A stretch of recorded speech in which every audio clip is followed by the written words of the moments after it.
Hello and welcome to Nesta Talks 2, our conversational event series with interesting thinkers focused on the big topics that will define our future. I'm Madeleine Gabriel and I'm the Director for Nesta's Sustainable Future Mission, and I'll be your host for our conversation with Chris Goodall today. Now, before I introduce our guest, I'd just like to explain the format of the session. Chris and I will speak for about 30 minutes and then we'll open up to questions from the audience. So I'd really like to encourage you to type questions into the Q&A function right from the start. And I've been asked to remind you to please use the Q&A function rather than the chat to ask questions. If you'd like closed captions, you can also get those by clicking on the CC button or the link shared in the chat. Right, onto the main event. So I'm really pleased to welcome Chris Goodall today and really excited to be speaking with him. Chris is an author and business person. He's an expert in new energy technologies and in all issues surrounding the transition to a low carbon economy. He's written about 6 books on these subjects. The most recent, which is called What We Need to Do Now, was published last year. He also runs the Carbon Commentary website where he blogs about similar issues, and it's a fantastic resource which I'd really recommend to you. Chris, welcome. Thank you very much indeed, Madeleine. A great privilege to be here. Thank you. Thanks for coming. So let's start with the big picture. So your book, What We Need to Do Now, sets out, as it says on the cover, I think, a blueprint for a zero carbon future. So could you talk us through the main points?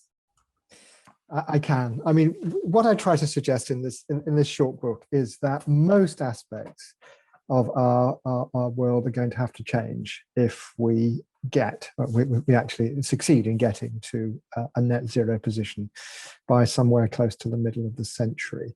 That means, for example, it's going to be very difficult to use aviation very much for personal travel. We're going to have to change our consumption habits quite dramatically.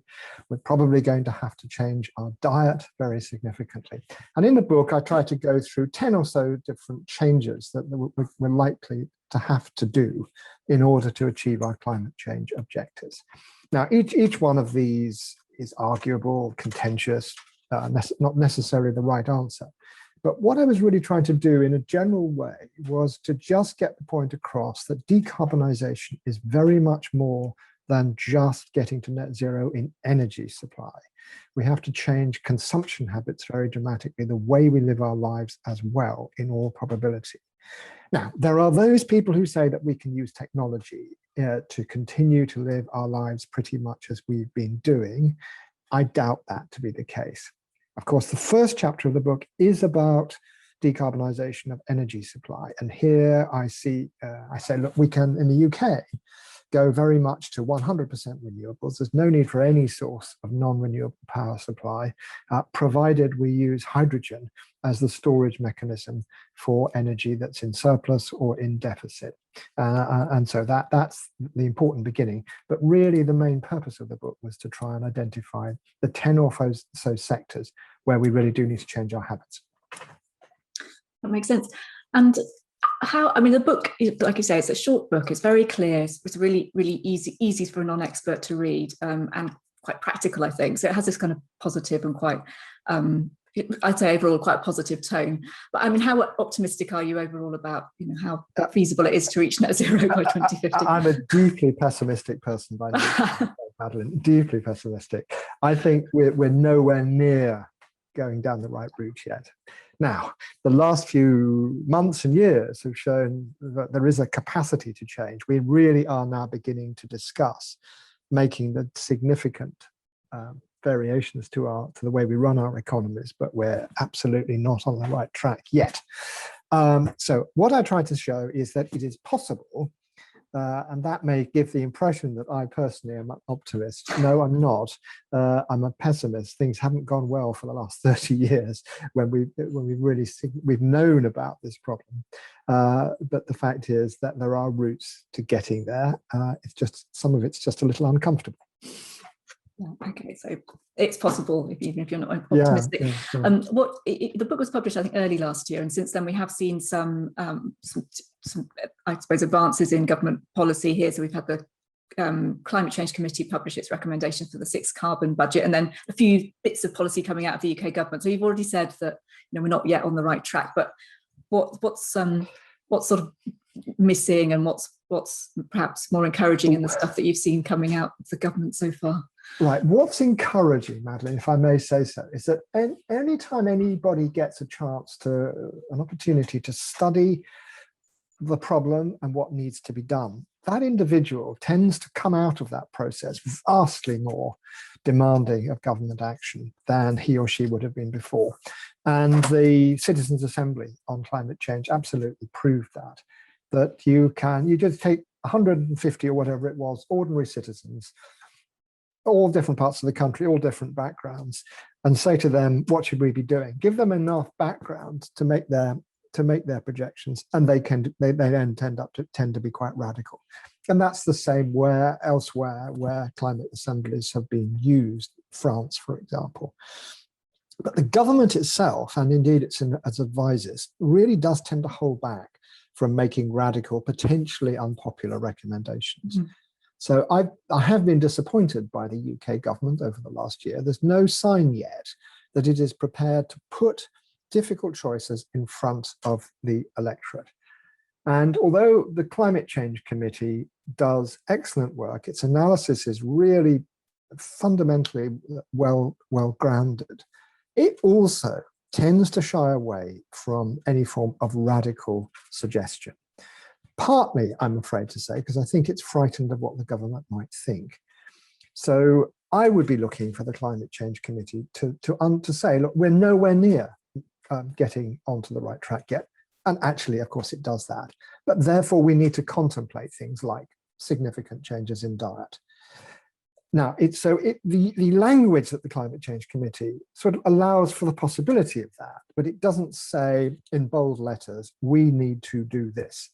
And I would much rather that these highly principled, highly effective, highly analytically competent, this highly analytic competent group in the Climate Change Committee made recommendations that were more in line with what seems to be its underlying thinking.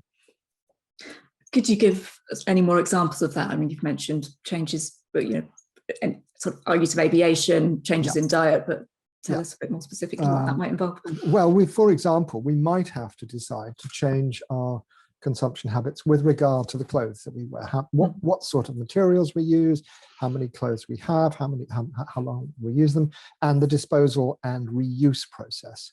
We see absolutely nothing from government yet about this because it's not, it's an interference in individual liberty. We all think that we have the right to go out and buy pretty much what we want from the clothing stores, that they're there to serve these needs. But probably this isn't a hugely important sector. We're talking about 5% of global emissions in terms of clothing, but it's nevertheless very important that we understand that we are probably not going to be able to continue doing exactly what we have done. We need, as a society, to set up recycling, circular economy type systems. We need to change the materials we use away from wool and cotton towards other biomass-based fabrics, such as cellulose derivatives. None of that yet is creeping into government policy.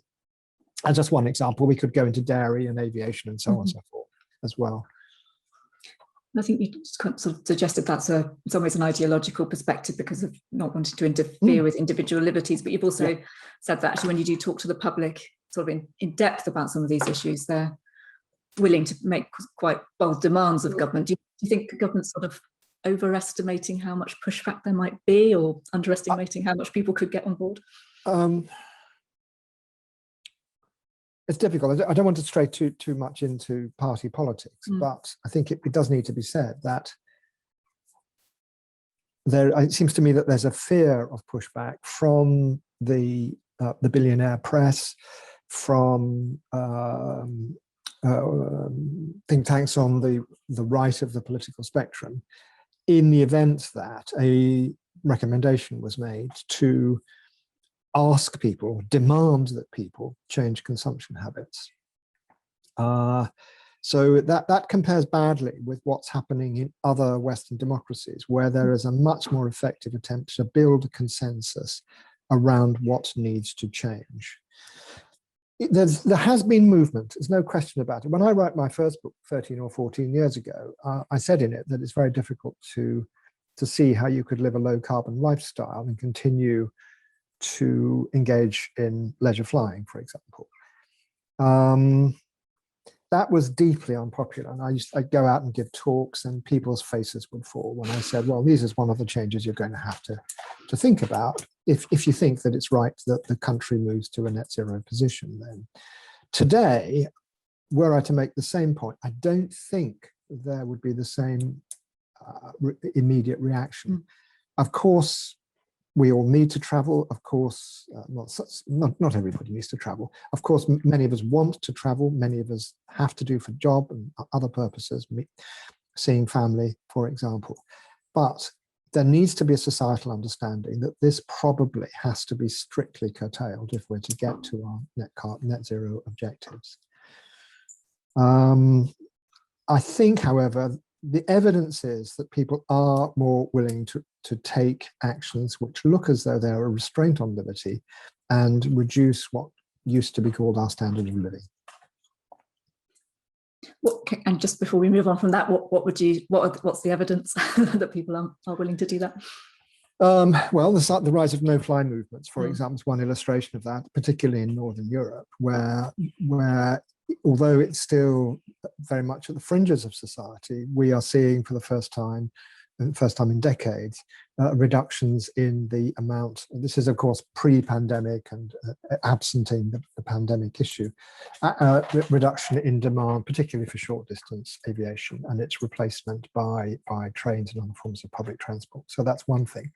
And then the most obvious part of this transition is the extraordinary growth in zero meat diets over the last 2 to 3 years, and the UK is participating in that. Predominantly, of course, younger people, but most countries around the world are seeing a fall in meat consumption. Sorry, most countries in the developed world, if I may say that, are seeing falls in meat consumption, particularly red meat, and a growth in vegan or flexitarian diets. So whereas that was absolutely at the margins, absolutely the very fringe of society, say 5 years ago, it's now become possible to be a vegan and still remain within the body of the society. I mean, I've been a vegetarian for 35 years. I'm trying to become a vegan, and I'm finding it a struggle, to be honest. But it was impossible for a long time, even as a vegetarian. It was impossible to eat out without offending the catering institution you went to. It's now become almost conventional to go in and ask what they have today on the vegan menu. So yeah, there is progress. But to go back to your first question, none of this is pushed by government, and I think it would be helpful if the government of this country and elsewhere tried to build a consensus, so this became easier and quicker. That's really helpful. I was thinking about vegetarianism and veganism. I'm a West Ham fan, and you can now get vegetarian pies at West Ham, which I think is quite a big step forward. Not vegan yet, but we might get there. So I wanted to talk a bit about reducing emissions from homes, which is one of the chapters in your book. And this is a main focus for Nesta's Sustainable Futures mission that we've just launched. And so a really important issue for us. And an area where, we know that emissions from homes contribute quite a lot to overall UK emissions. I think 15% comes of UK's territorial emissions come from directly from our homes, and more from the energy we use in our homes. And one of the things you talk about in the book is the need for radical refurbishment of the UK's homes. Can you tell us more about the challenge then in doing that? Why is it needed? Why do we need a radical approach? Yes. Indeed. We need a radical approach because we've been trying incremental refurbishment now for 25 years or so. Small changes, more loft insulation, cavity wall insulation, a bit of solid wall insulation. None of it's worked very well. Yes, you insulate your cavity wall, and probably your gas consumption, if you're on the natural gas network, will go down. It won't go down very much, however. And if you did all the things which the government is saying you should do, you still end up with a property that's probably only 30% better than if you'd done nothing at all. That isn't good enough. It's not good enough, if we continue to use natural gas, but also it's not going to be good enough if we switch to heat pumps as the predominant method of heating, because heat pumps will struggle to deliver reliable heating and will use a lot of electricity and will run out of electricity at critical times when demand is highest. So that's the background. One other aspect of the background is, of course, the very poor quality of UK housing stock compared to the rest of the world. We have the oldest housing stock in the world, with roughly a quarter of our houses built before 1914. And we as a society tend to relish that. However, the implications are absolutely clear for the amount of money we have to spend heating our homes. Very, very roughly, recent studies have shown that a typical UK house per square metre, per degree of temperature difference compared to the outside, uses 3 times as much energy to keep that heat as a house in Germany. That really does tell us just how far we've got to go. And therefore, that means probably we need to do things that are very radical indeed. And I didn't dare say so, but I think the argument in the book, but I think it's quite a strong argument, that a lot of our housing is probably unredeemable. That is to say, we probably need it to be knocked down. Now, I didn't say it because that's, a terribly difficult thing to suggest. One way of getting to a net zero world, however, is what I call radical refurbishment, which is an approach which says, okay, we've got this core of the house here. What do we do to make it so that it doesn't use any or very, very little heating during the course of the year? And that means using one of these developing range of techniques, which essentially insulate the house from the outside, using insulation that's constructed in factories with new windows and with a new roof, which is largely composed of solar panels. Now, this is expensive, but it's quick. These can be done in 3 or 4 weeks, so you don't have huge periods of disruption to the household, which is, of course, terrible for those people who are undergoing it. But this technique, and it's being led by a Netherlands institution called Energiesprong, which has got, I don't know, a couple of 100 houses under development in the UK, more in France, a lot in the Netherlands, some in Germany and the United States, does produce very, very significant changes in heat consumption in these houses, electricity consumption more generally, to the point where they're hoping that in the next range of houses we'll see virtually zero heat consumption during the course of the year, netted off against the solar panel investment on the roof. It's expensive, it's very expensive. The first houses that were done cost over £100,000 to refurbish. They hope to get the figure down to €50,000 or less, very roughly £40,000, £42,000. And at that point, it probably becomes financially okay. It's conceivable that government could sponsor these changes. But without it, I'm sorry, I'm going on a bit here, but without it, I can't see us getting anything close to zero emissions from housing. And I wanted to ask a couple of more things about that. So come across Energiesprong as well, and that they're often pointed to as an example, or perhaps the example of I guess, innovation in retrofit and refurbishment. Is there anything else we should be looking at? Are there any other promising approaches out there? Well, I mentioned briefly heat pumps, and the government is very strongly in favour backing heat pump installation, looking for whatever it is, 600,000 a year by the end of the decade. That's roughly 2% of the UK housing stock each year. In other words, it's actually not fast enough. It sounds an enormous number, but it's not fast enough. So heat pumps use electricity efficiently, very, very efficiently, perhaps 3 times as efficiently as electricity per se, to put heat into a house, taking it from the outside, either from the air or from the ground. They're expensive. We're probably talking today of £10,000 to £12,000 per installation, may go down to £5,000 or so over the next few years, but very much more expensive than a hydrogen boiler. Sorry, excuse me, than a natural gas boiler. Which might cost £2,000 for a similar household, a new boiler.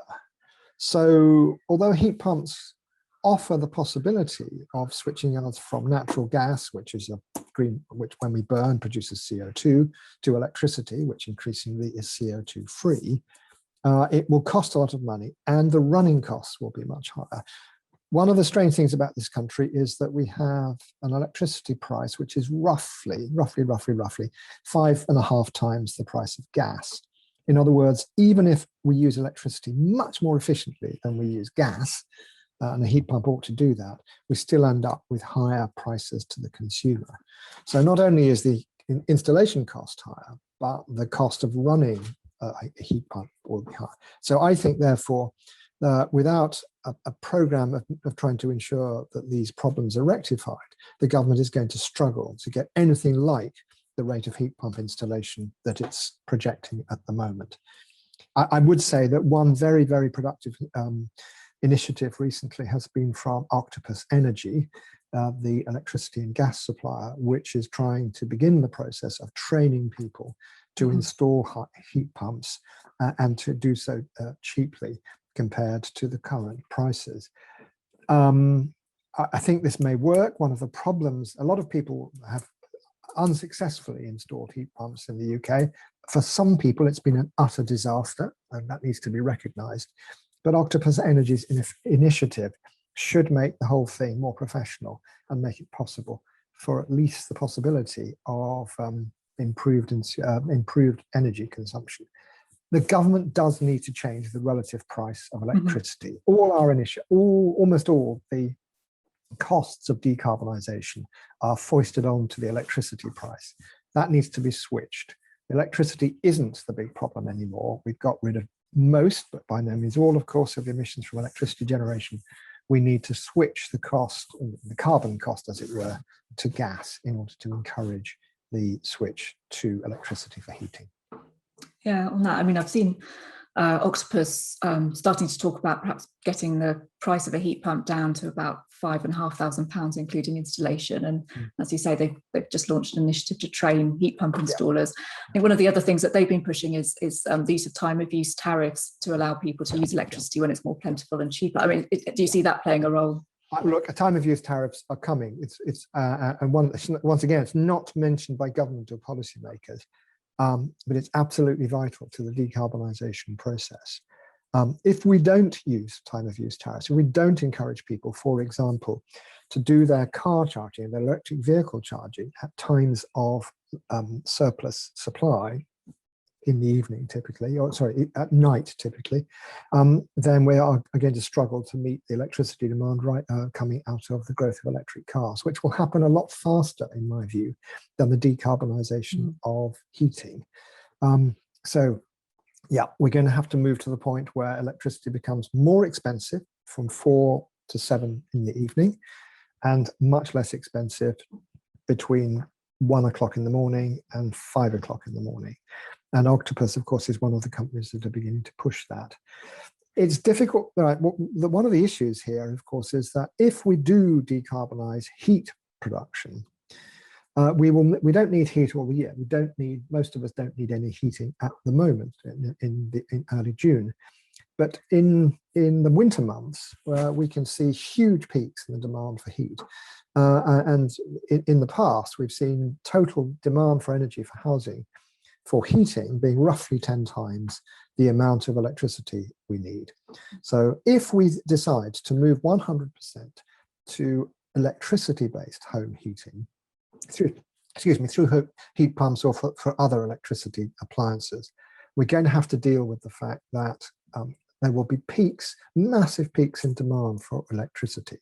And time of use tariffs, daily time of use tariffs, don't solve that problem because we'll want, even if we are switching our heating mostly to the nighttime hours, we're still increasing demand vastly by a multiple, several times above what it is today. And that will mean that it's no longer cheaper to buy electricity in the middle of the night. Are there any, what could we consider as solutions to that particular problem? Well, sorry, this is another portion of my book and what I've been working on mostly recently, which is the need for a hydrogen-based answer to many of these questions.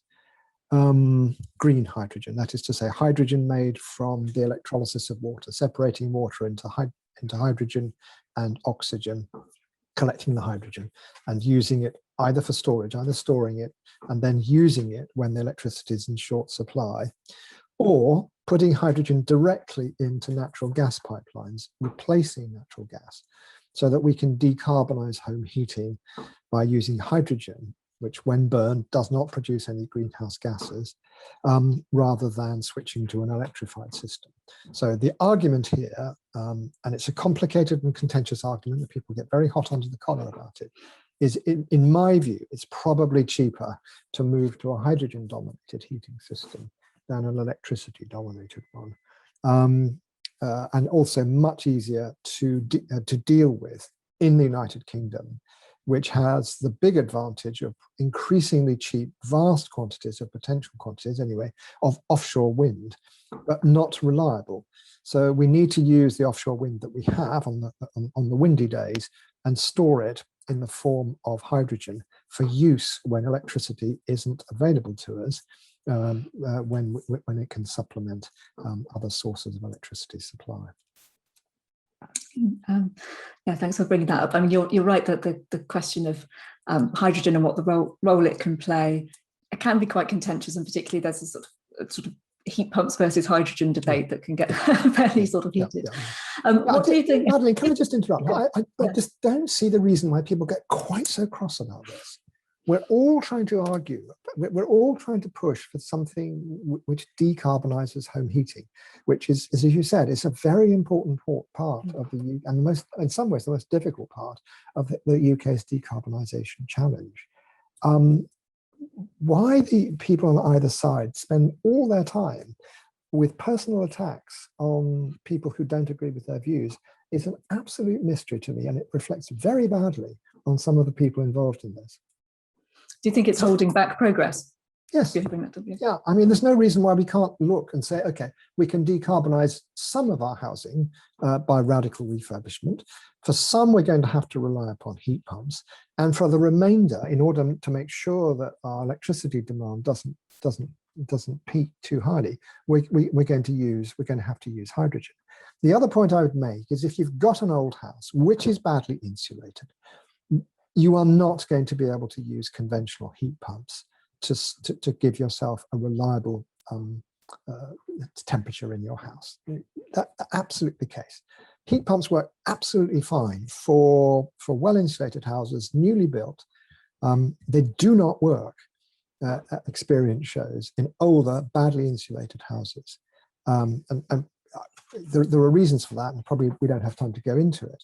But we have to accept that for some houses, a direct heating through natural gas or hydrogen, preferably, is going to be a better means of keeping people's temperatures up than heat pumps. I just wanted to ask a bit more about this before we move on. I promise we will.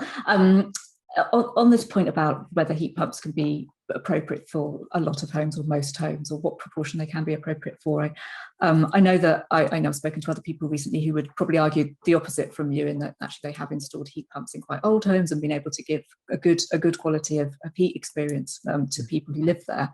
Yeah. But I suppose rather than sort of debate that a bit more, I just wondered, it feels to me like there's perhaps a lack of data or a lack of evidence about what pathways or combination of solutions will work for us. What do you think are the key questions we still need to answer, and perhaps we need to sort of focus on rather than continuing to argue? Yeah, absolutely. 100% agree. After 20 years of working on this or more, we as a country still don't know quite why our attempts to improve home insulation standards have proved so unsuccessful.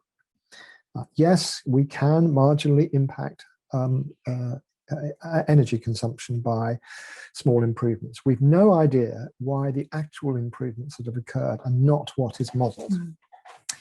And that's right. That's true right across the board. So I would argue for a further program, so another piece of research which says, okay, so why isn't it that we don't get the results we expect? I would suggest that, for example, cavity wall insulation has been very much less successful than was projected 10 years ago. And I don't know why. Maybe it's done badly. It may be that households increase the temperatures inside the house, take it in what's called comfort. You know, these are interesting. These are interesting things to explore, but we don't explore them partly because it's embarrassing for governments to actually go in and say, okay, we spent all this money, we've subsidised this. It ought to have done this, but it's only achieved a quarter of what we expected or half of what we expected. Why is this? Is it behaviour? Is it poor quality of installation, and so on and so forth? So I think that's work, and I think it's particularly important with heat pumps. A large number of heat pumps that have been installed as part of trial systems have produced electricity bills for their customers, for their users, which are very much in excess of what those people had to pay in total energy costs before. You cannot do this to people, particularly in social housing, and expect to get away with it and expect it to be popular. So why is it that heat pumps do not, except that in some cases they work absolutely fine, do not work, particularly for badly insulated social housing? I get somebody every couple of weeks, because I've written about this in the past, people with really horrifying stories of how much their bills have gone up and what their average temperature is. Why is this? We need to know very much more about this before we engage in what will be a massive program of heat pump installation. Last question on this, but going back to some of the themes we talked about earlier, what do you think it would take to get real buy-in to change, whether it's changing from gas boilers to heat pumps or to hydrogen or to radically refurbish our homes? From most people in the UK. Like I think last week there was a flurry of articles in the press around phase out of gas boilers, which has been trailed from the government's upcoming heat building strategy. Some actually quite positive, some sort of talking about boiler ban fiascos. Is this an issue that we can keep from being a culture war issue, or keep from feeling like it's being imposed by elites? And if so, what should we be doing now to try and wider public discussion? Instead of government producing a document almost unreadable in its length, badly constructed, difficult to understand, what about people going out into the communities and trying to deal with the issues that are raised, rather than imposing it from the centre? This is that the whole of the climate change debate needs to be centred around the absolute imperative that the changes we make do not significantly reduce people's standard of living, particularly people in the less well-off sections of our society. We cannot get real action on climate change if large groups are going to suffer from this disproportionately. So I would like government to actually spend more time discussing, working out what's going to work and doing the research to make sure that the proposals that they come up with are likely to achieve the ends that are demanded. Virtually none of that happens at the moment. Last question before we move on to audience questions, but just following up on that, whose responsibility is that, or who could be involved in that? I guess going out to people and talking about community, the impact on communities. Opinion surveys now show climate change and the environment very high up on the list of people's priorities. The main political parties in this country all agree with this to a greater or lesser extent. So it's absolutely vital that the political parties themselves develop clearly thought through, well argued, well researched proposals for getting to net zero. They're not there yet. And even the Committee on Climate Change is still relying on carbon capture and storage as the thing which solves all the problems in the end. That's, I'm not saying it's a bad idea to do carbon capture and storage. I think it's going to end up vastly more expensive, vastly more efficient, and doesn't solve the problem of residual emissions, both from the production of natural gas and its eventual storage. And the fact is that even the best carbon capture schemes only capture 90% or so. We're not going to get to net zero if we rely extensively on this. Let's face the facts that we are going to have to change dramatically, that the popular opinion is now now understands that. And actually there is now, for the first time, the freedom to do this. And show us by example. Obvious point, don't drive big petrol cars on government business. Everything like that. This is a trivial example, but everything like that, of course, can be electrified straight away. Yeah, brilliant. Thank you. I'm going to go to some questions from the audience because we've had quite a few coming through now. So thank you everyone for submitting your questions. There's a couple that I think follow up from what we were just talking about, and they're a bit the sort of to do with the, I guess, the impact on equity of a transition to net zero. We've got one comment here that says, you know, if we all stopped flying for holidays, millions of people in developing countries who depend on tourists for their livelihoods would have no work. And I suppose that, you know, you could describe, you know, that type of impact with some of the other lifestyle changes that you're discussing. So how can we think about you know, the wider impact of changes in consumption and what that might mean for I suppose global equity, and is there a way of squaring that circle? It's difficult, isn't it? Your questioner mentioned tourism. We'll talk about that in a second, if I may. It's even more problematic, the transition to a maximum reuse clothing world.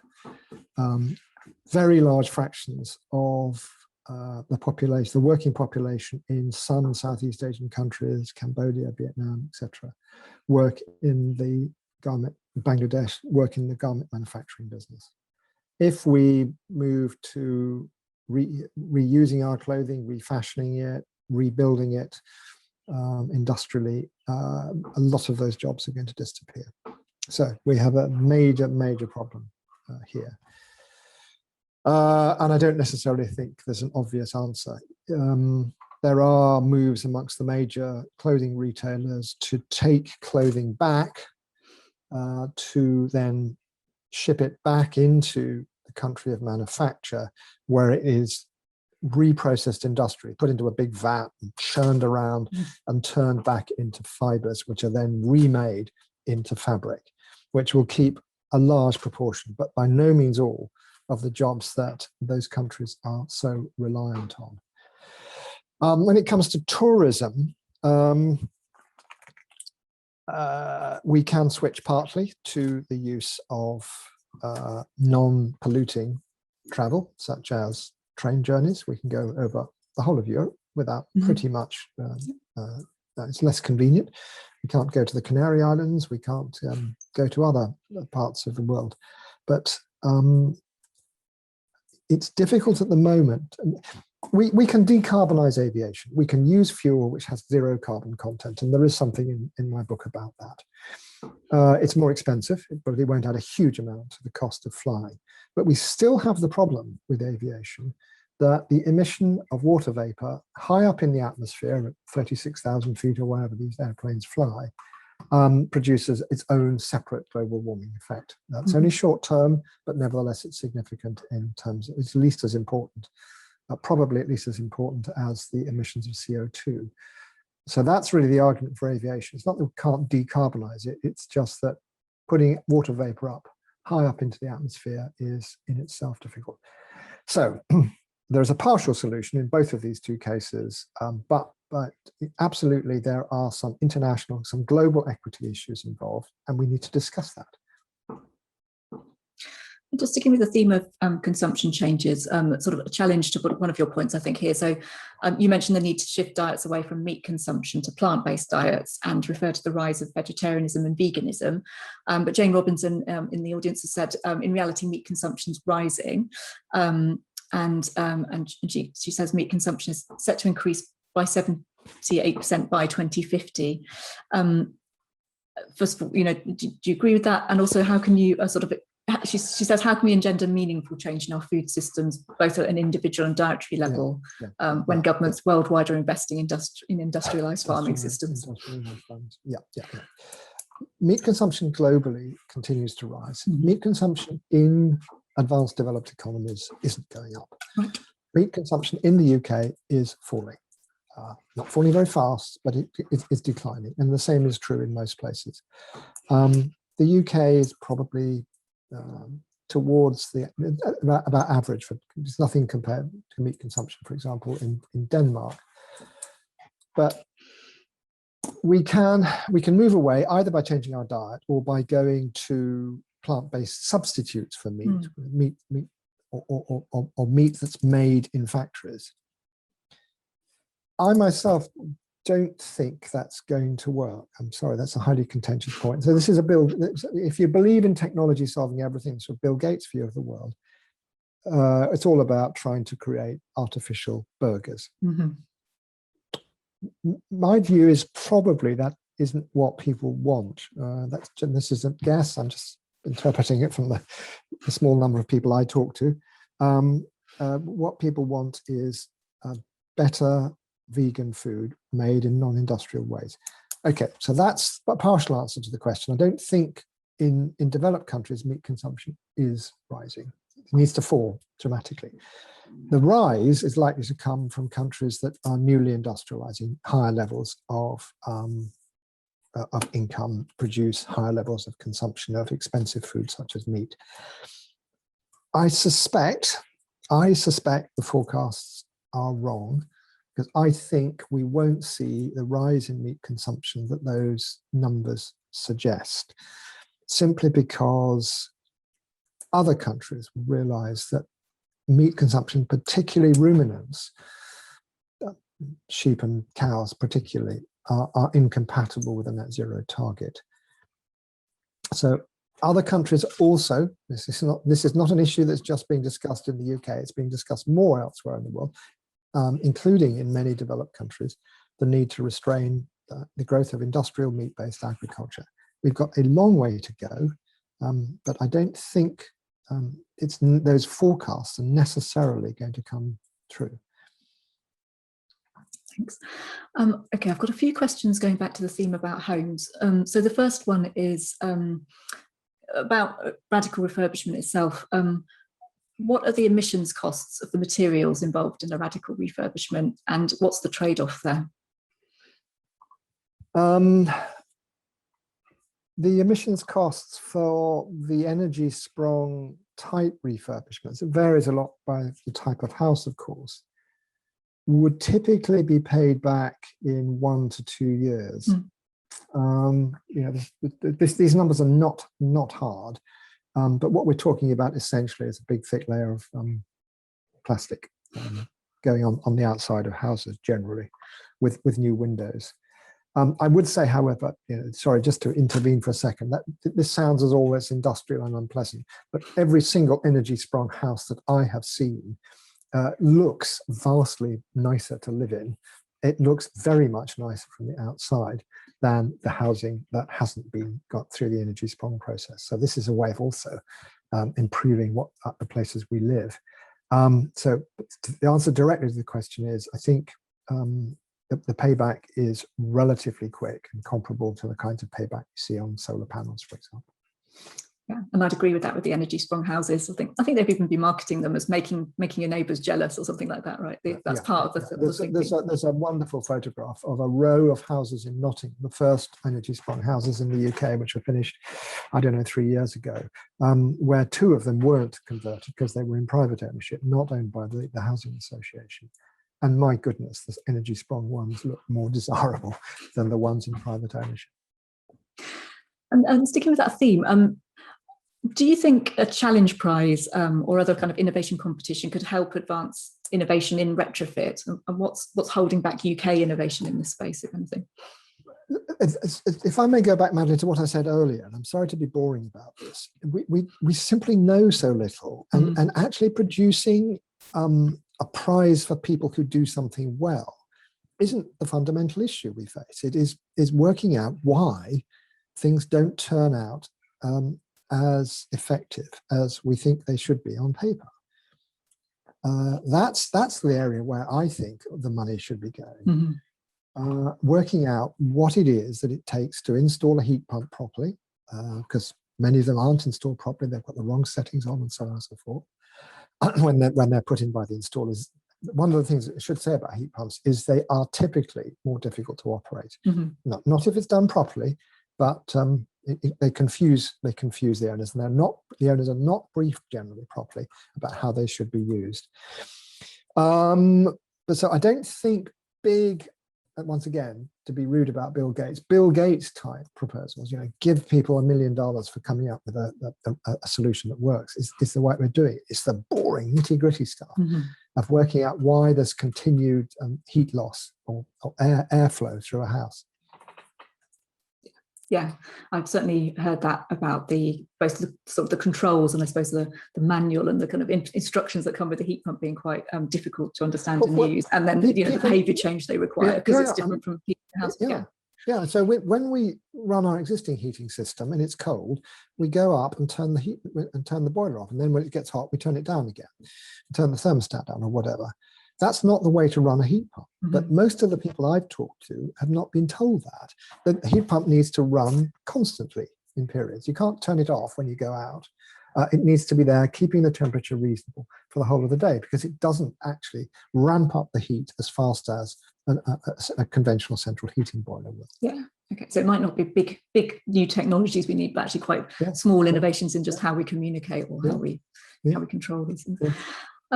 And what would you see as the best sort of renewable heating options for houses that are off the grid?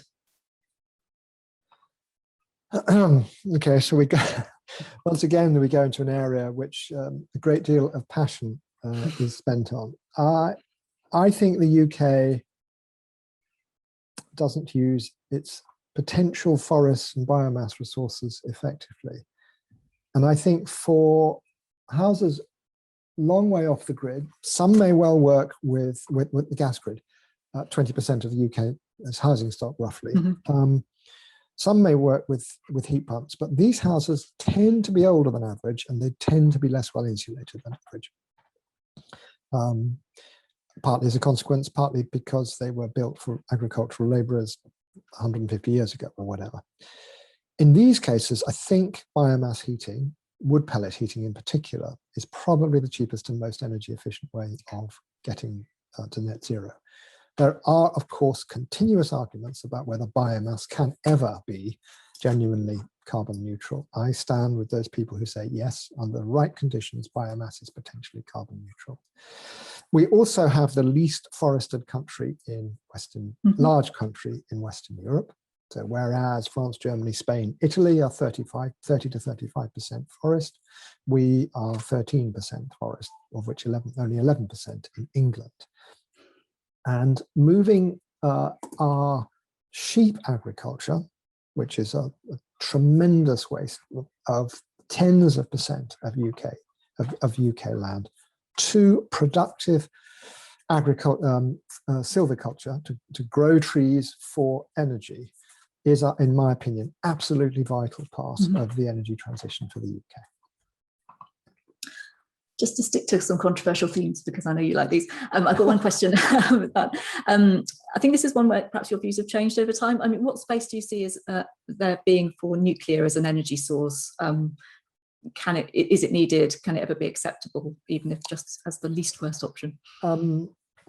I don't have a strong view against the use of nuclear energy, and I think it's very important that the nuclear power stations that are currently in use continue to remain in use until the end of their useful life. When I came out about 12 years ago and said I thought that the UK should be pushing nuclear more actively than it was at the time, I was wrong, and I was wrong principally because I didn't understand quite how much renewable electricity costs would fall. So now we've got a real price of electricity from Hinkley C coming to work in probably 4 or 5 years at roughly 3 times the price, 3 times the cost of electricity from a new onshore wind farm on the coast of Scotland. So this is an argument fundamentally about economics. The fact is that our electricity can be vastly cheaper and more localized if we use wind and solar and possibly geothermal as well, rather than nuclear. Nuclear is expensive, and we still haven't, as a society, got hold of the problem of high-level waste disposal. After whatever it is, 50 years of nuclear power operation, we have no permanent storage for nuclear waste at all, pretty much anywhere in the world. So this is one of the issues which is not going away, and therefore biases me against any future for nuclear. And since we started to touch on economics, there's a question here as well about what do we know? What do we think is going to be the total cost of the energy transition to the UK economy, and what are the main things we need to be spending money on? Yeah, it's difficult to argue.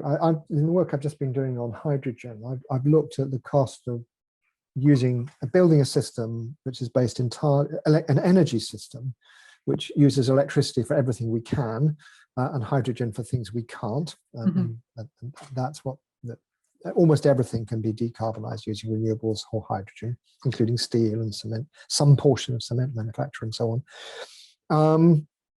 And I look at what the likely cost is going to be to the UK economy, and we're talking about 2% of GNP each year. That's a lot. It's many billions each year. However, at the same time, we're reducing our costs. We're not having to import oil, much less gas as time goes on. So it's not necessarily too painful to do. And that, is now almost becoming conventional wisdom, that the energy transition isn't actually going to be that painful financially. And we can live with it. There are some investment needs. The UK is terrible at making decisions to invest significant sums. Our productivity is continually depressed by the fact that we simply don't invest enough in capital assets. Here's a chance to really change things by building a huge volume of renewable electricity, 20 times what we've got at the moment, and combining it with hydrogen. And in the end, we've got lower pollution, lower energy costs, more localized, so there'll be more jobs locally than the nuclear power stations, and so on and so forth. Very difficult to see a strong argument against the energy transition. I mean, we can see arguments about changing diet, stopping aviation, but the core, the energy transition, is relatively low cost and relatively painless, I think, potentially. Thank you. I've got a clarification to that second part of the question, which I think I paraphrased. So I said, what do we need to spend money on? And the questioner said, no, the second part was about where will our money end up, which I take to mean maybe geographically where, and perhaps what types of organisations will get it. I mean, do you have any comments on those? Well, I do say in the book and try and make the case for much greater localization of energy ownership, energy generation ownership. And personally, a very strong believer in local council-owned energy utilities. Now, this hasn't worked well in the UK so far. There are towns and cities which have tried to build up infrastructure and ownership, but generally they've been restricted to just, in the end, just selling the energy, the electricity they're buying from other people, whether it's Bristol, Birmingham, or Nottingham, for example. So I'd say that hasn't worked well. But the model we should be following, in my view, is what we find in Germany, where a very large, almost all large towns and cities operate their own municipally owned utilities. They generate electricity, then they distribute it and they control it. And that works perfectly well. So the biggest Stadtwerk, as they're called, is Munich. It generates large numbers of jobs inside the boundary of Munich. It's commissioned solar and other energy. It's also now buying renewable electricity from a long way away, including in Norway. So it's not just locally. And it also makes money for the residents of Munich. I think there needs to be a debate about that, moving away from the, once again, sorry, I'm going to move into politics here, moving away from private equity-owned energy distribution systems, whose sole function, it seems to me, is to take money from UK consumers and deliver it to their offshore owners. Just to finish off, a couple more questions that actually do relate a bit to politics and also to the kind of public conversation that you've talked about a couple of times. So one question specifically, what do you think about the recent appointment of a Swedish climate change storyteller to show in detail what everyday life looks like at net zero? That sounds fascinating. It's not something I know about. Is that the sort of thing we need? Okay, right. Look, I'm a boring economist by training, with all the lack of social skills that economists have. I wish the world did more analysis and less storytelling, but I completely accept that I am in a small minority, and actually what we need is more people giving us illustrations, stories, little histories, which demonstrate the wisdom, the effectiveness, the potential social and personal benefits we get from decarbonisation. So yes, it's a good idea, but I'm afraid I know that's not what I do, and I wish we could just get some more proper rigor into our analysis. But Madeleine, you make the point, and that's absolutely, I understand the need. And the last question from the audience, but it relates to all of that really. I think so actually it's the first question we received, and Roger comments with COP26 later this year. He keeps urging people who care about the loss of biodiversity and climate change to write personally to their political representatives and make sure they know their views. You know, politicians need to know we're tired of rhetoric and demand real action. Do you agree that that's an important thing to do? And are there other things that we can do, I guess, as citizens to highlight what needs to happen? You know,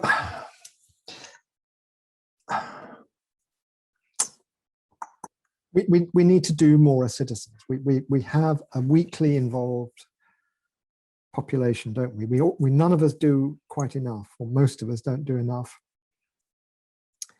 I think we need to take risks. We need to become more active members of Extinction Rebellion or equivalent bodies, even though I suspect as the law is changed, we will find it increasingly difficult to engage in peaceful demonstrations over the next few years.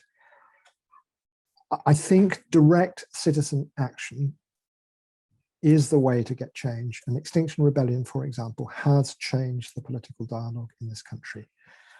Some of us may feel a little uncomfortable about what it does, but it is has been the single most effective change agent inside the UK. We're out of time, but that's been a really fascinating and very wide-ranging conversation. So thank you so much, Chris, for taking part, and thanks to the audience for joining us, for submitting some really great questions. I've got to say, please do sign up to the Nesta newsletter if you'd like to join future events in this series. But Chris, really great talking to you. Really appreciate it, and thank you. Thank you. It's been a privilege. Thank you very much indeed. Thanks. Bye now.